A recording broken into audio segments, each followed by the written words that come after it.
Welcome, every one of you happy warriors.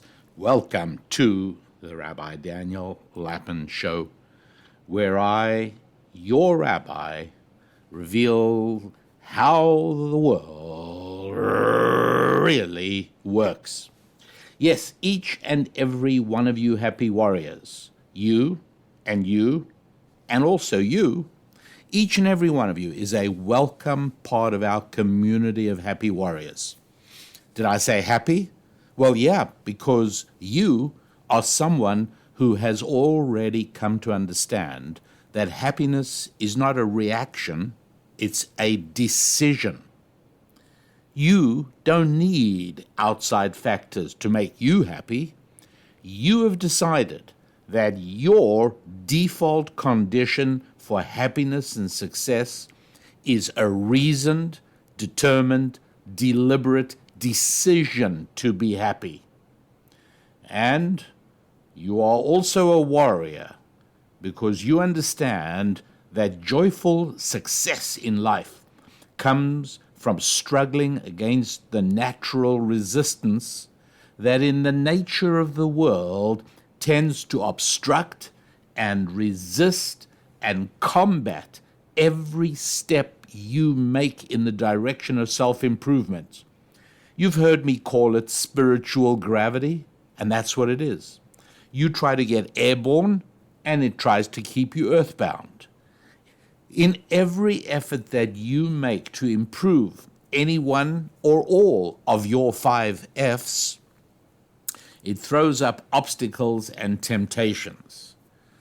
And if you do not know what the 5 F's are, then you are a new listener to this show, and you will catch on pretty quickly. But as a happy warrior, you know that every single victory you win, no matter how small, brings other victories in its wake. And every defeat you endure, unfortunately, brings other defeats in its wake. And so if you've endured a defeat, you have to exert yourself even harder to transform it into a victory so as that you can have other victories following in its wake. So that's why we're not just warriors and we're not just happy-go-luckiers, but we are happy warriors. And one of the things that happy warriors realize is that our ability to progress, our success, and our happiness depends upon our ability to impose our own limits on our own freedom. That's right. Being able to step off the slippery slide, by which I mean that seductive ride of freedom, and imposing upon ourselves restraints and restrictions and regulation, that is the direction in which happiness and success lie. Because so many people confuse license with freedom. Licentiousness is doing whatever your feelings drag you towards. Freedom, on the other hand, is what you have when you are capable of imposing limits and restraints upon your feelings and your emotions and your actions. And where that is so particularly important is when you are being carried along by an avalanche of emotions. You see, there have been many times in American history when there has been an avalanche of emotions that just carries people, huge numbers of people, large parts of the population, carries them along. Really, no better example of that than the COVID at the beginning of 2020 and into 2021, where people were swept along by fear, which is an emotion. It's a very dangerous emotion.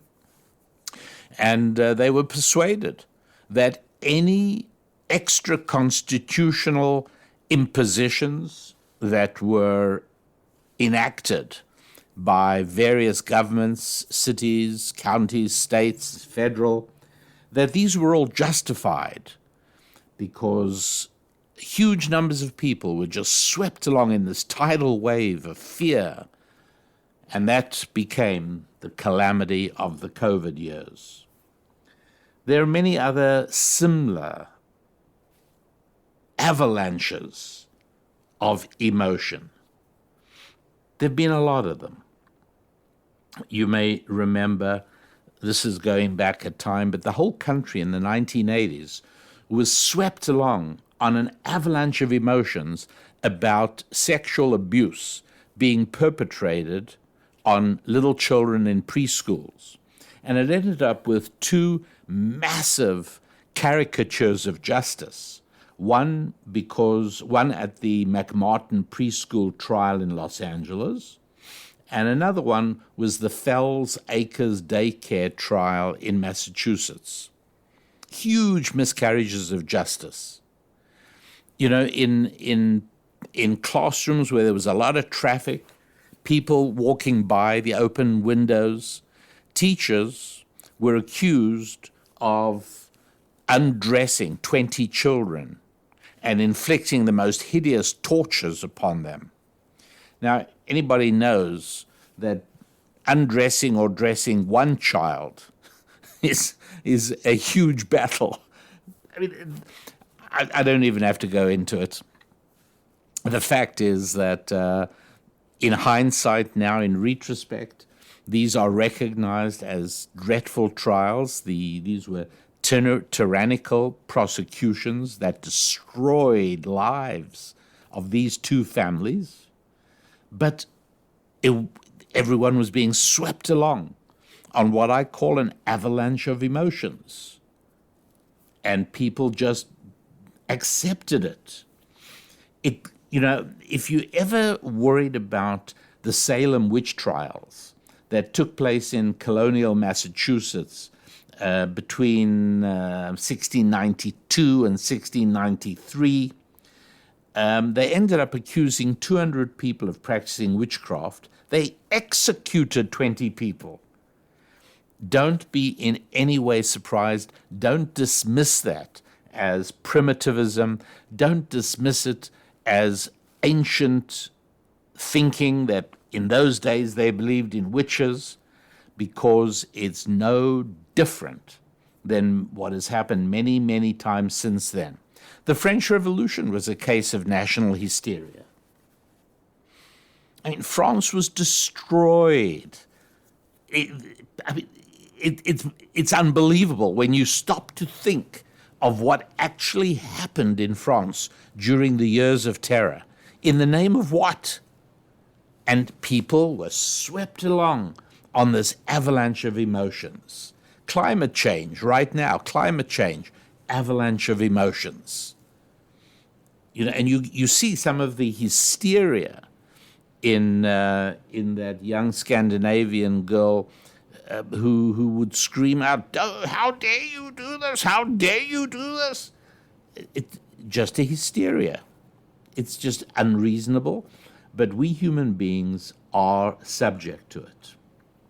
And the reason I tell you this right now is because just recently, a few days before I taped this show, some luminaries of the world of high tech, people like Elon Musk, Steve Wozniak was a co-founder of Apple with Jobs, and many, many other tech leaders and scientific and tech experts are all warning of the dreadful dangers of the new artificial intelligence systems. And they're all convinced that these things pose massive threats to society. They ask for an immediate pause for at least 6 months in the developing of AI systems. I mean, there have to be independent international overseers. Perhaps they want the United Nations to do it. But they are essentially drumming up terror and mass hysteria about the dangers of artificial intelligence. And so I thought it was worthwhile devoting just a short show to making absolutely clear for every happy warrior that this is one thing you do not have to worry about. There may be all kinds of other things you have to worry about. You've got to worry about your 5 Fs. You've got to worry about making sure you are progressing every single day, moving forwards with your faith and your finance, with your friendship and your families and your fitness. There you go. They're the 5 Fs. And those are things you should worry about. But you really don't have to worry that ChatGPT or any of its variations or any of the more sophisticated areas of artificial intelligence that are being developed in the military and in medicine, you really don't have to worry that they're going to go crazy and they're going to all of a sudden take over humanity and place us all in the role of subservient slaves to these magnificently powerful and highly intelligent machines. Don't worry about it, all right?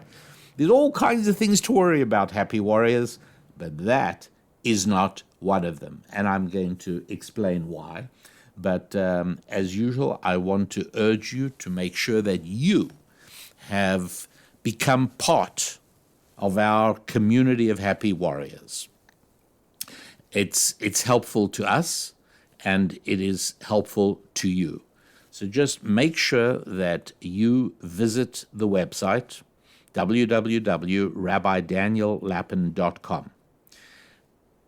Join the Happy Warriors site. Become a happy warrior. It's very inexpensive.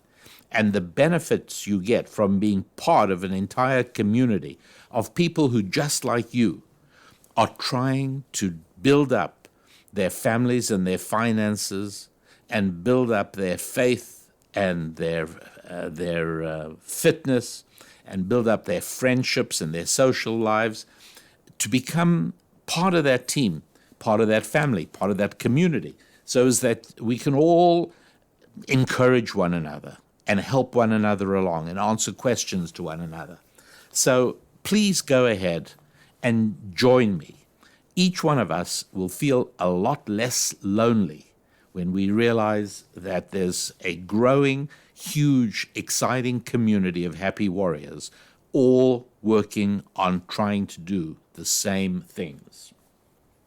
I'll also ask you to subscribe to the podcast if you would, so that you know exactly when a new one is released.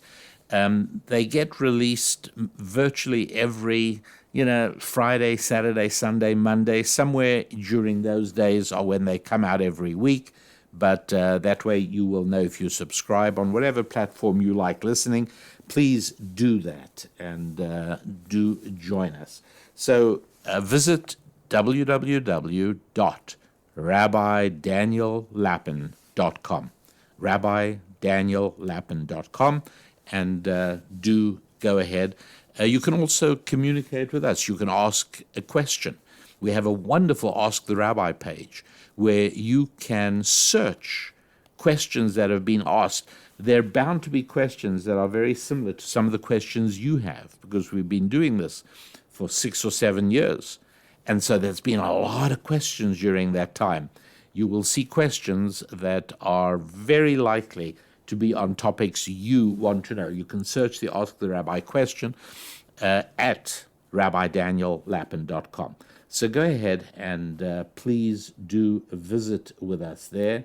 And I must tell you, I find it very encouraging, as does Susan Lapin, to hear from you and to see your activity on the Happy Warriors page.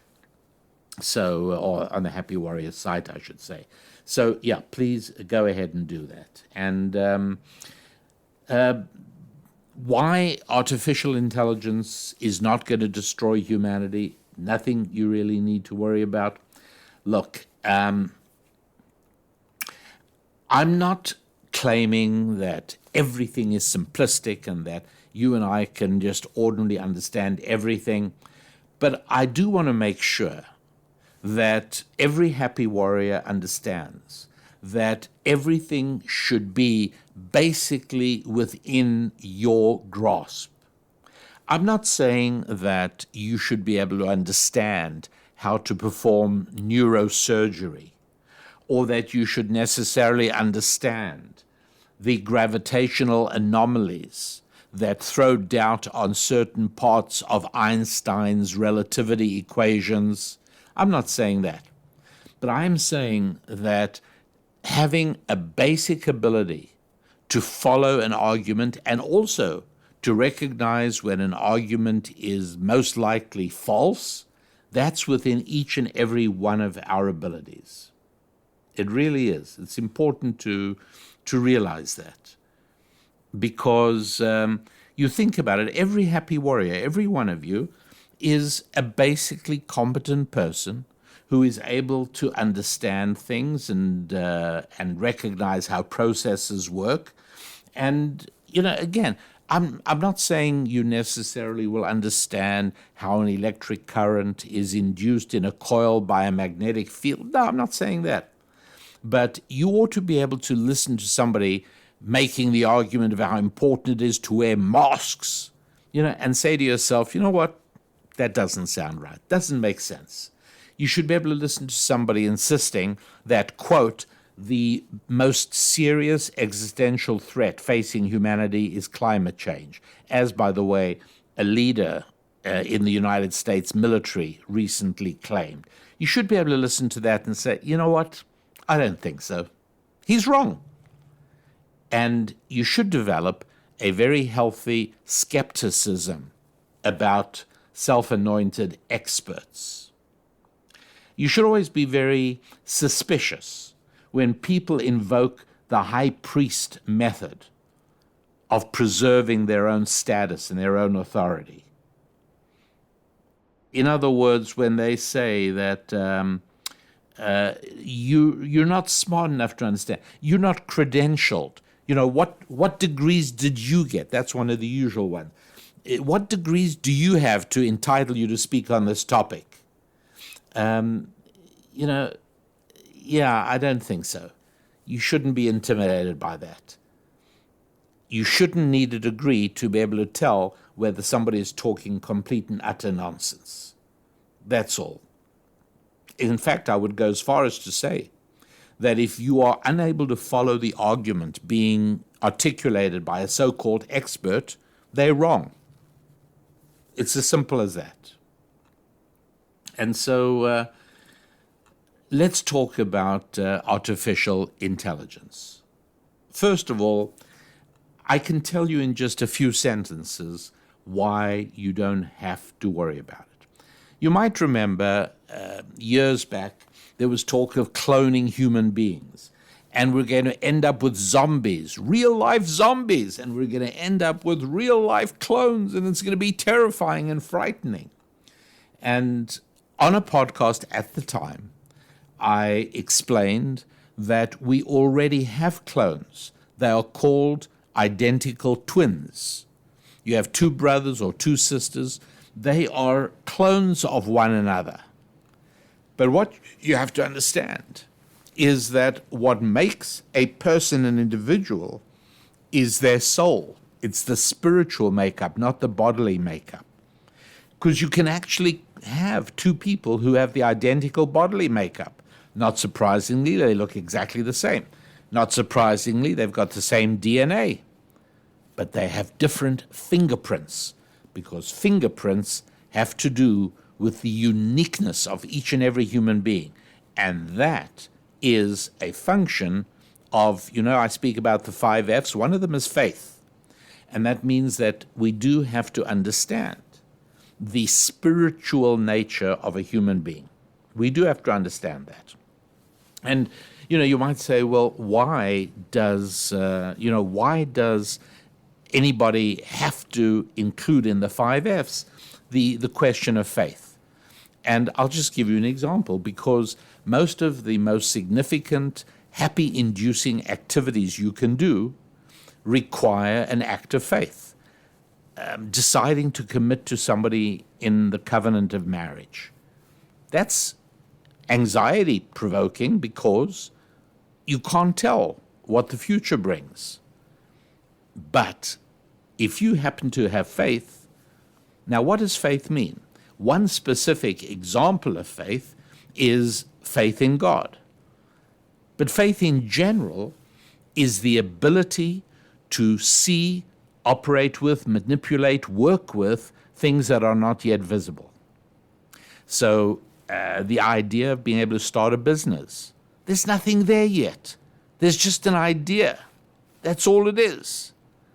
But if you have faith, for whatever reason and from whatever source, but if you have faith, you're already at an enormous advantage. So faith is very much like a muscle, okay?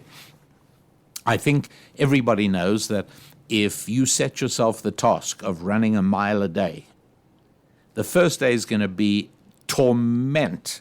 It's going to be painful torture. Second day, a little bit easier. By the time you've been doing it 5 days, it's just beginning, maybe just a little bit, to start feeling energizing and uplifting. By the time you've been running a mile every day for 2 weeks, it's easy, it's exciting, it's a necessary part of your day.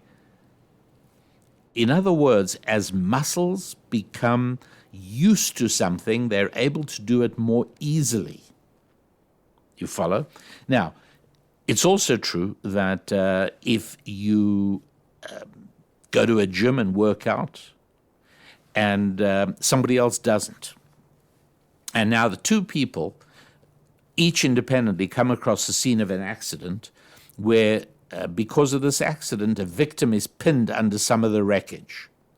One of those people is going to pick up the wreckage and help the victim become free. The other one won't be able to. You might then go up to them and say, hey, have you been lifting cars off accident victims for long? And he said, no, I've never done it before. Well, how did you do it now? Because I built up my muscles by going to the gym 3 times a week and doing weight training. So now when it came to my needing that strength to lift a car off a victim, I had the strength. I was able to use it. Well, spiritual muscles are very much like physical muscles.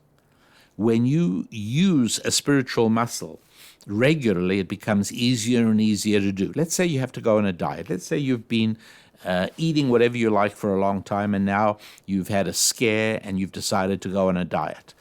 And, you are going to feel the most powerful, irresistible pangs of hunger. You're going to want to really go and grab that chocolate creamy Eclair that you usually have with your coffee every day at 11 and again at 3. And if you yield and you surrender, well, then it's going to be even harder to try and start the diet tomorrow. But if you resist, tomorrow you'll still feel a little irresistible pang, but not as strong as yesterday. And if you resist it by the 3rd day, you're actually able to overcome it without too much concentration. And by the time you've been on your diet diligently for 5, 6, 7 days, it's getting easier and easier. In other words, the spiritual muscle of self-discipline behaves just like our physical muscles. And in the same way that you can train your physical muscles, you can also train your spiritual muscles. And one of the ways you can train your faith muscle is through every time you pray. Every time you pray to God, you're actually doing 2 things. You're praying to God, but you're also training your faith muscle. Every time you attend church, every time you follow a religious dictate instead of following your will, every time you follow your head instead of following your heart, you're building up your faith every single time. And so it's not an accident that people who have faith are better able to get married. And people who have faith are better able to decide to have a child. And people who have faith are better able to start a business. And people who have faith are better able to save and invest because they have training in being able to see that which doesn't yet exist and to be able to act as if that which doesn't yet exist is quite real in front of me. Because if you can do that, things like saving instead of spending become ever so much easier. And so just important that everybody really gets clear on this point. So that is why I'm explaining that the difference between twin A and twin B is not the DNA, it's not the body. The difference is spiritual. It has to do with the soul. And that is something which cannot be cloned. Now you can see where we're heading with AI. The reason that the people who are drumming up this mass hysteria about how artificial intelligence is going to take over the world and enslave human beings, and how frightened you must be, to such an extent that there are bright, intelligent, smart people, not wise, but bright, intelligent, and smart, who say that artificial intelligence is the most serious threat to humanity. But we already heard them say that about climate change. And we already heard them say 40, 50 years ago that overpopulation was the biggest threat facing humanity. Look, if you hear anybody saying the biggest threat facing humanity, relax. You can really relax. Please, don't worry. Just take it easy. The biggest threat facing humanity, all right, just take it easy. Smile. And so for people who think that human beings are entirely materialistic, that there is no such thing as a soul or the spirit, for those people who think that a human being is literally nothing more than $10 worth of ordinary chemicals, well, then it's easy to understand why they're terrified of artificial intelligence. Because since we are nothing but mechanistic machines created by the accident of random mutation, why would it be hard to understand that another machine, in this case created by intelligent human beings, should end up being even more powerful than human beings? Because human beings are nothing more than the result of accidental random mutation, whereas an artificial intelligence machine is created by thousands of highly intelligent, hard-working human beings. Why shouldn't one material machine be more powerful than another material machine? And so it is essentially a proclamation of secular faith to say that artificial intelligence poses a threat to humanity. For heaven's sake, boys and girls, if you don't like what the computer is doing, unplug it. Really, disconnect the battery. It's like, have you seen these Roomba floor cleaners? These things at a certain time every day detach themselves from a little wall dock, and they go rolling around the room, cleaning up any crumbs or any dirt on the floor, and then they go park themselves back again in their recharging dock. You may as well say, maybe that thing is going to come in the middle of the night and consume me. It's going to crawl all over me and sweep me up into its frightening innards. It's really not. But if it ever does go out of control, just pull out the battery. You're a human being. You can do that part. And so, friends, please do not worry about artificial intelligence. Use it just the way you use autocorrect on your word processor, just the way you use your camera or your phone. All of these are employing variations of artificial intelligence. Artificial intelligence is just a fancy name for advancing technology. That's all it is. It's no more than that. And in the same way that a conventional mobile telephone that you are so familiar with would look like sheer magic to your great-grandfather, sheer magic. In the same way, advanced artificial intelligence looks like magic to me because I haven't spent a lot of time looking it over. But every time somebody shows me a chat GBT piece that is written that shows political correctness or refuses to acknowledge the insanity of women being beaten in sports by men because it's politically incorrect, I laugh because it's one more piece of evidence that artificial intelligence is just a mirror of the people who made it and who programmed it. It is no more than that. It never was anything more, and it never will be anything more. Because what makes the human being unique, what makes the human being capable of limitless creativity, is not our DNA, it's not the carbon molecules in our body, it's our soul, and that's all it is. And no matter how smart it is, artificial intelligence does not and will not have a soul. Its ability to ultimately have a will of its own simply isn't there. Now, it may be programmed to act in ways that make it look as if it has a will. But this is why it's important every now and then to go to a magic show and watch a good illusionist do something, and you will swear that it is absolutely impossible. What he has done, it's impossible. And I'm an enthusiast of magic shows, and I've seen a lot of them. And even so, every now and then I see something and I shake my head and I say, it can't be done. I just don't know how he does it. I don't even begin to have a clue. Well, it's easy to feel that way about artificial intelligence. But in the same way that ultimately my intelligence, my own intelligence, my head tells me, you know what? There's no such thing as magic. This is an illusion. It's a very clever illusion, but it's an illusion nonetheless.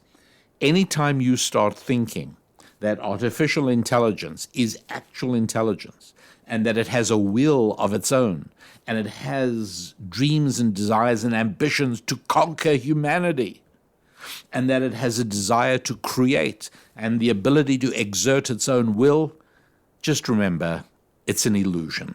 That's all it is. Because you have a soul and no machine does. That's really the only thing you have to remember. And so what you're looking at now is mass hysteria that even afflicts highly intelligent people like Elon Musk and many others who speak of artificial intelligence as a huge and frightening threat. Mass hysteria coupled with a secular view of the world. And that's one of the reasons that I explain that faith is one of the important 5 F's, because a secular view of the world, a view of the world which is 100% materialistic, is so evidently false that you can't possibly get a full understanding of how the world really works, if that's your outlook. And so I wish you a wonderful week ahead. I wish you a week of genuine growth, moving onwards and upwards in your faith, in your family, in your friendship, in your fitness, and in your finances. I'm Rabbi Daniel Lapin. God bless.